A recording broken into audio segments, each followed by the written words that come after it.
Welcome to Sharing Love and Loss with Robin Alexis. I am your host, Robin Alexis. As a mother who has birthed 2 sets of twins and then buried one from each set, I'm very familiar with the shock of experiencing loss. Loss can present itself in many ways. It can be the loss of a baby, person, beloved pet, health, career, and more. How do each of us in our own unique ways cope with loss? This show is an opportunity for us to share our experiences with what we have loved and what we have lost. If you would like to be a guest on Sharing Love and Loss with me, Robin Alexis, you can email me at spiritladyrobin@gmail.com. That's spiritladyrobin@gmail.com. Please learn more about me at my website, robinalexis.com. This show is brought to you by Freedom with Joy, and you will learn more about the launch of Freedom with Joy as you listen to each show. I'm very excited to introduce you to our next guest, Jen Matthews. She has a very unique way of experiencing the interpretation of death and dying. She's going to be sharing with us her personal story of loving her partner and losing her partner. So stay tuned. We'll be right back. I am Joy Air, and I am so happy to be sponsoring Sharing Love and Loss with Robin Alexis. I am also a producer of the upcoming film Eye of the Orca with Tower 15 Productions. Award-winning filmmaker Callie Gilbert invited me to join her, and now I am inviting you to join us too. Visit tower15productions.com/Eye of the Orca to learn more. Join Mystic Radio for past lives, people, and pets every Wednesday at 12 noon on KKNW 1150 AM. Every Wednesday, you can call into Mystic Radio for a past life reading or a spiritual healing for you and your pets. Robin Alexis is an exceptionally talented intuitive who's identified hundreds of people's past lives. Nels Rasmussen is a renowned spiritual energy balancer who is adept at remote healing for you and your pets. Join us Wednesdays at 12 noon for Mystic Radio on KKNW 1150 AM.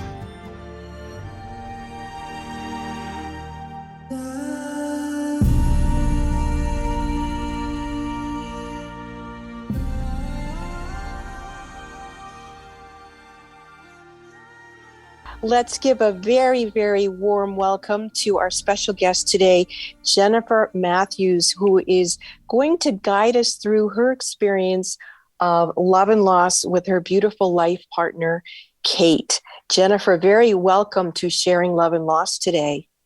Thank you so much. Happy to be here. So, Jennifer, why don't you start us at the beginning? How did you meet your beloved Kate? Oh gosh. Well, I was living in Vermont at the time, and I really wanted to play kickball. You know, the game that's like soccer, baseball. Yes. Bases. And a mutual friend of mine and of Kate's thought that we would enjoy playing kickball together. So when I met her, the first, she was working at a market, a craft market. And I went up to meet her, and with no words, she just stood in a kicking position and started moving her leg kicking. And we both started laughing. And I seriously knew that she was a soulmate very early on in terms of our deep connection. And then we had been partners maybe a couple of years after that. We became life partners for the rest of her days on the planet, and still. Oh, so Jennifer and Kate in spirit, wherever you are, how long were you two together before you found out about her illness? We had been together as partners for about 7 years at that point. And her diagnosis, she was diagnosed with advanced stages of cancer. The time between her diagnosis and when she left her physical body was only about 12 weeks. So it was actually, oh my gosh, a very quick process, although not sudden like some people experience.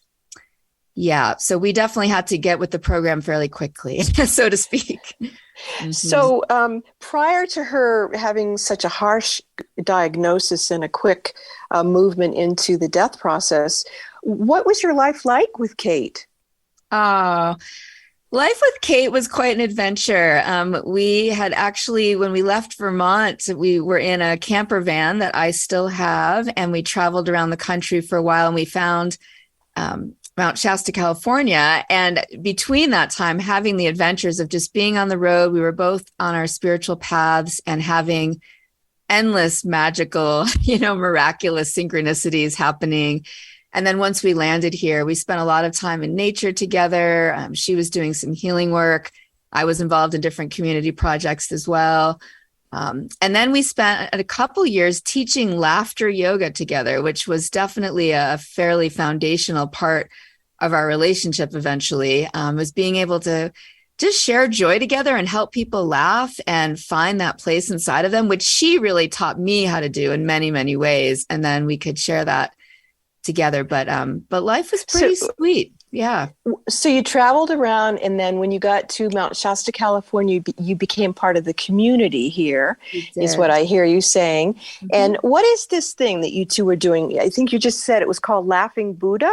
Laughter yoga is what it's laughter called. Yoga. Yes. Okay, tell us about that you two were doing together. Well, basically it's being playful in ways that allow us to laugh without jokes or humor.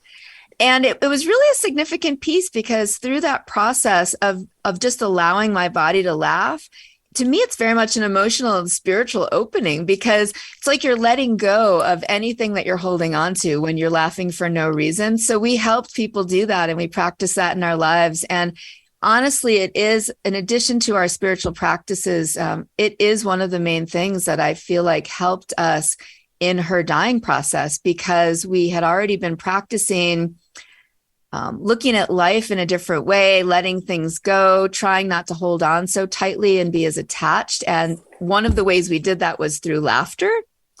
So it became, who knew at the time, right, that it would be this significant piece of our process of the end of her physical days, and then mine ever since, honestly. So it sounds like Kate and you were really healthy. How did she, what happened that she all of a sudden went to the doctors and got such an incredible diagnosis? What was that like? Mm-hmm. Yeah, she had cancer in the past, but it was clear. It was clear. It wasn't like she had it very young. And then, so she was very health conscious in those ways. This cancer felt like it came out of nowhere. And by the time it was stomach related, so by the time the tumor was detected, it had already been incredibly advanced, which was actually almost exactly what happened to my mom, who had pancreatic cancer, but very similar symptoms, where just shortness of breath, and in terms of her abilities to be active, she was starting to get concerned, and worked with a homeopath. And then by the time that we ended up going to the ER, we found out that she had been losing a lot of blood. And honestly, we both knew, because of her history too, we just intuitively knew, like, this was it. Her body wasn't going to survive this time. And so we didn't go through, even though we thought, well, you never know, right? You never know. People have miraculous healings. We also were very grounded in the reality that this was a likely possibility. So that part of it really helped us have the conversations that I felt like we needed to have early on. We didn't spend weeks or months ignoring the diagnosis or like in denial, hoping that she would have years to live. We really knew it could be quick, and acted accordingly, I guess is how I would put it. And there was a lot of joy and gratitude because of that. And, tears as well, of course. So for people who are listening to how you and she came to this place where you had to either be in denial or accept the situation and then assess how you were going to approach it. It sounds like you just both knew that you weren't going to do like chemo or surgery or any of that sort of thing. And it also, with your mom, did that, having to go through that with your mom and then with Kate, did that trigger something in you, or was it just wisdom that could flow through you to help in the situation? I appreciate that question. Honestly, it was mostly wisdom, I think, because there were so many things that were identical, and my mom had died 8 years prior. it was so uncanny how many identical things there were. So I almost felt like with my mom, it was not like it was a practice run, because that was obviously very deep and meaningful for me, but it was a very similar process, except how they dealt with it was very different. My mom got very depressed and was very much, I think, in denial and not knowing what to do with her final days, and really had a lot of self-forgiveness to work through of like, why is this happening to me kind of energy. Yes. Kate, on the other hand, and you're right, she didn't do chemo and that kind of thing, because 20 years prior, when she was young and had cancer, she had said if she wouldn't do that again because of her particular situation. Plus, this was too advanced for that anyway. But with Kate, we both had an acknowledgement early on that this was her next step. Mm-hmm. And as much as that came with a lot of tears, it also came with a lot of beauty of being able to say out loud and acknowledge to each other that, okay, this is where you need to go for your own spiritual evolution. And it's time for your body to leave the planet. And so she was only 41 and I was 39 when she was diagnosed.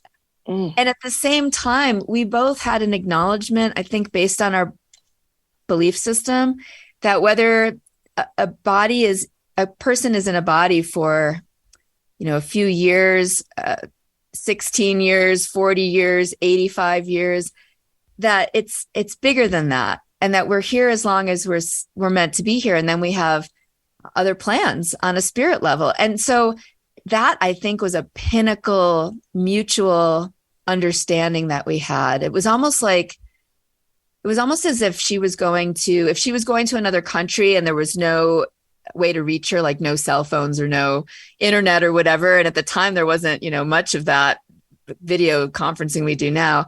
I would have supported her in her next step, even if I couldn't continue to see her in person. And it felt very much the same. Like, even though I was sad and I wish she wasn't leaving her body, this was her next step. And so we both acknowledged we'd still be a team. We'd still work together. We would still be connected, but that she just would no longer be in the physical on the planet Earth anymore, and that I would be. So I can't tell you how important that was for both of us. Yeah. Well, that is priceless information. And let's go to break right now. And when we come back, you can talk more about how did you navigate the actual physical death experience, and then move to this place that you're talking about where you could be of service to each other when she's out of body and you're still in body. Perfect. We'll be right back with Jennifer Matthews.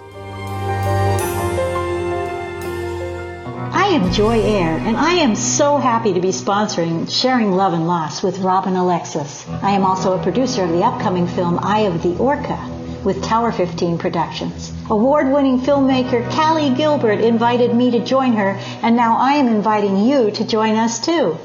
Visit tower15productions.com/Eye of the Orca to learn more. Join Mystic Radio for Past Lives, People, and Pets every Wednesday at 12 noon on KKNW 1150 AM. Every Wednesday, you can call into Mystic Radio for a past life reading or a spiritual healing for you and your pets. Robin Alexis is an exceptionally talented intuitive who's identified hundreds of people's past lives. Nels Rasmussen is a renowned spiritual energy balancer who is adept at remote healing for you and your pets. Join us Wednesdays at 12 noon for Mystic Radio on KKNW 1150 AM. We are back now with Jennifer Matthews and her lifelong partner, Kate, who she's developed a relationship with beyond the dropping of her physical body. But for right now, Jennifer, there's so many people listening who, we get confused about like the actual process of dropping the body and what do you do with the body? How did you two walk through that part of this journey together? Step by step. Yeah. It's definitely not my favorite part, I must say. As people probably have been through themselves, or maybe will go through, watching someone's physical body decline very quickly, it's an intense process. And that again is where I think we for Kate and I, we ended up relying very much on our spiritual practice and being able to stay grounded and really connect on a higher level. So I think we were doing that already, and that helped us remember that we're more than our bodies, if that makes sense. So it was a very tender time, and there was a slow acknowledgement, slowly she couldn't do the things she could previously do physically and was lying down more, and things got a little calmer. We definitely focused a lot on gratitude. We would do gratitude lists together out loud, and they would be the range of, gratitudes for, she was getting blood transfusions, and she would do these beautiful blessings on the blood that people donated, and having gratitude for that. And it would be for things like hot water bottles and watermelon and the birds and, the huge range of the different things that made life better. And that was really helpful during the decline of her body. I definitely had some fear around that. Like the idea of being with just the shell didn't thrill me. And one of the ways I feel like I was really blessed is that when she actually left her body, it was an incredibly beautiful experience for me. And in a brief way, all I can say is it was like all of the joy and love and beauty in the universe just poured into the room. And I know people have a range of experiences when someone dies and they're in that physical presence. And I luckily had one that was quite beautiful and could feel her lifting out of her body and see the spirits who were supporting us in the room.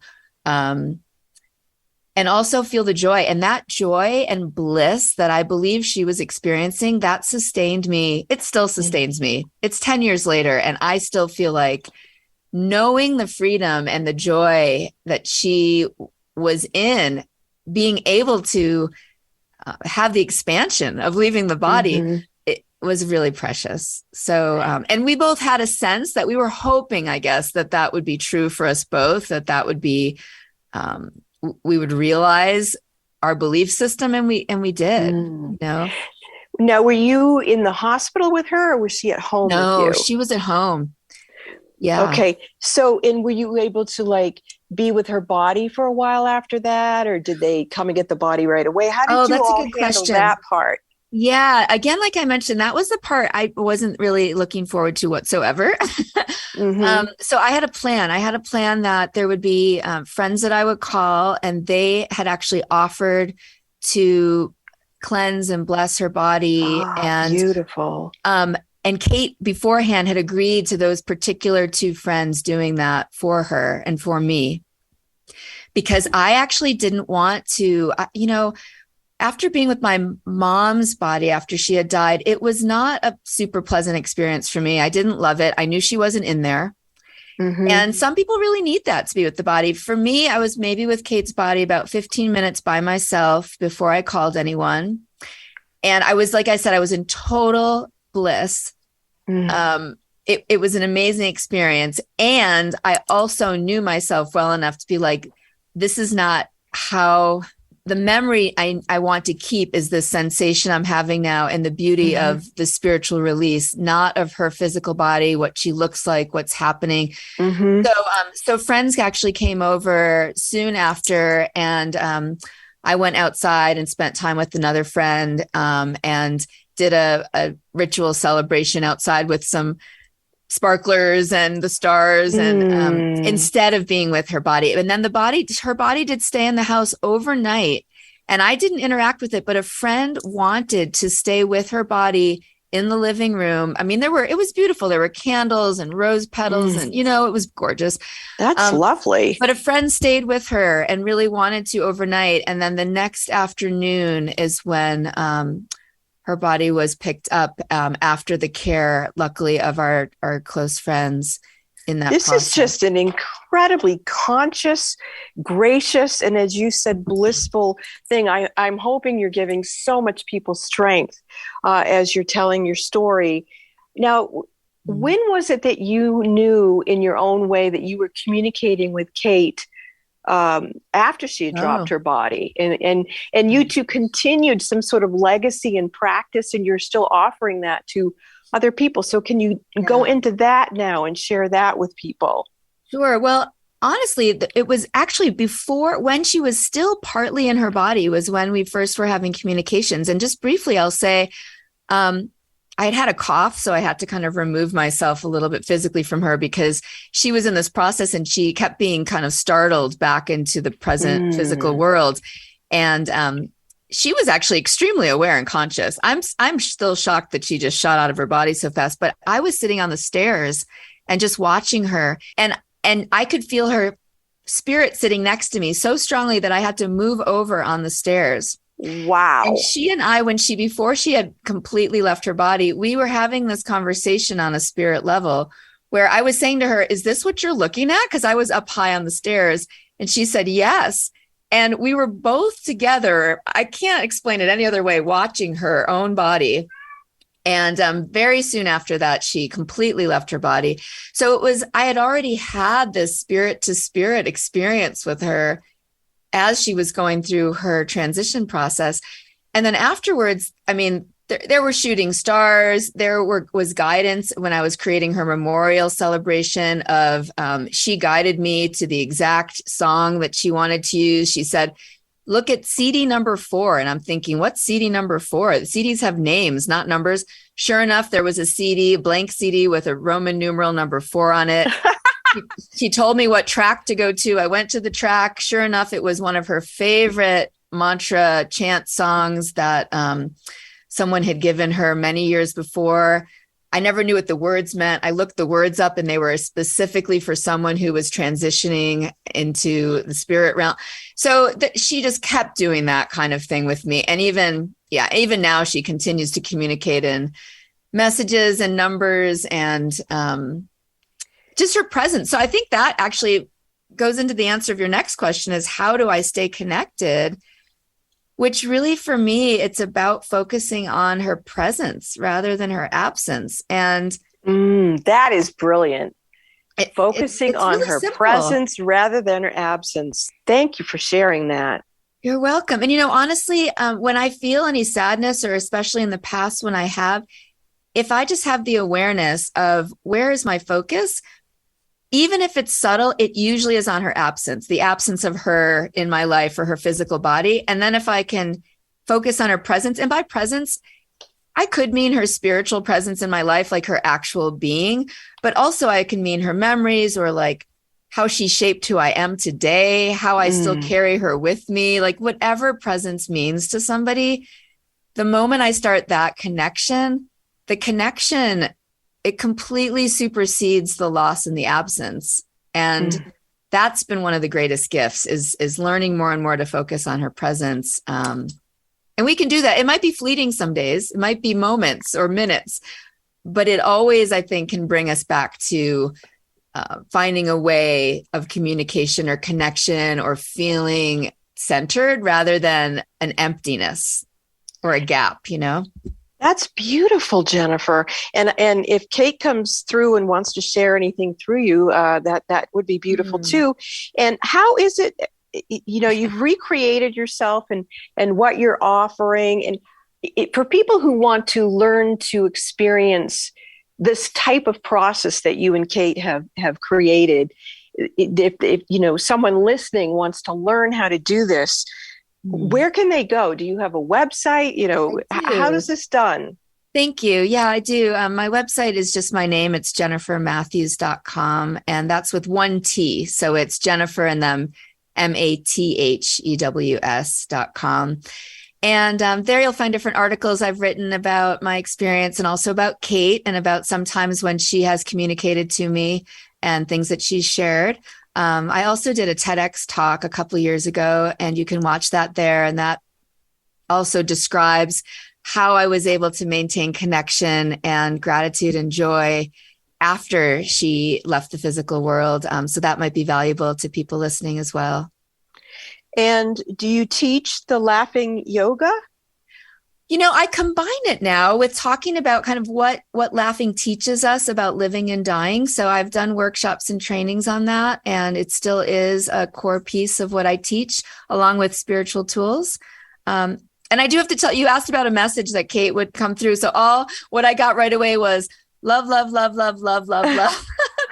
And then there was this little song she used to sing that was love and gratitude when we would fill up our water bottles at the springs. And so love and gratitude, that's with a big smile. That's her message for everybody. So, and when you say the water springs, you mean the ones here in Mount Shasta? Yes, the headwaters in Mount Shasta. When she could no longer get water for herself and I was going, or friends were going, her request was that we would sing the song, and this is what she did again and again. She would just sing love and gratitude, love and gratitude, love and gratitude, love and gratitude. And I recently filled up my water and I sang the song. Yep.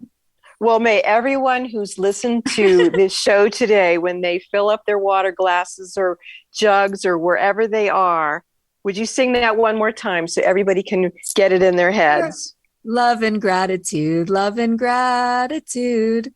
Just simple. Oh, okay. Thank you so much, Jennifer and Kate. If anyone wants to learn this way of being, you can go to jennifermatthews.com, and the Matthews is spelled with one T. That would be Mathews. Thank you so much for joining us today, Jennifer. We really, really appreciate it. And thank you, Kate. Thank you so much. Love and gratitude. So much. I'll never drink water again without thinking of you two. Yay. Well, it's been a pleasure. And thanks for all you're bringing to the world. Appreciate you. This is Robin Alexis, and I am very, very excited to share with you my new book, Raising Humanity, Why We All Must Remember. It's a book about choosing love. There's 21 inspiring stories by different authors, including myself. The book can be found at Amazon.com.